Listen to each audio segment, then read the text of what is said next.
ముద్రగడ పద్మనాభం మృతిపై తీవ్ర దిగ్భ్రాంతి వ్యక్తం చేశారు మాజీ సీఎం వైసీపీ అధినేత జగన్. ముద్రగడ పద్మనాభం కుమారుడు గిరిబాబుకు ఫోన్ చేసి మాజీ సీఎం జగన్ ముద్రగడ మరణం తీవ్రంగా కలిచివేసిందన్నారు. గిరిబాబును ఫోన్లో పరామర్శించారు జగన్. సంపూర్ణ ఆరోగ్యంతో తిరిగి మన మధ్యకొస్తారని ఆశిస్తున్న సమయంలోనే ఆయన ఇలా శాశ్వతంగా దూరం కావడం అత్యంత బాధాకరమన్నారు.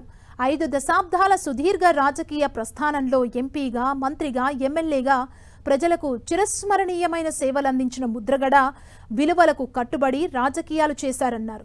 పదవుల కన్నా ప్రజలనే గొప్పగా భావించారని, తన జీవితాంతం పేదల బతుకుల్లో మార్పు కోసం తపించారని గుర్తు చేశారు. ముఖ్యంగా కాపు సామాజిక వర్గానికి పెద్ద దిక్కుగా నిలిచి వారి సంక్షేమం కోసం అలుపెరగని పోరాటం చేశారని గుర్తు చేశారు.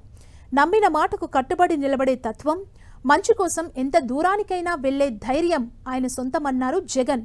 ముద్రగడ మరణం ఆయన కుటుంబానికే కాదు, వైఎస్ఆర్ కాంగ్రెస్ పార్టీకి, ఆయనను అభిమానించే లక్షలాది మందికి తీరని లోటన్నారు. ఈ విషాద సమయంలో ఆయన కుటుంబ సభ్యులకు ధైర్యాన్ని ప్రసాదించాలని, ముద్రగడ ఆత్మకు శాంతి చేకూరాలని భగవంతుణ్ణి మనస్ఫూర్తిగా ప్రార్థిస్తున్నట్లు ఎక్స్ వేదికగా పేర్కొన్నారు.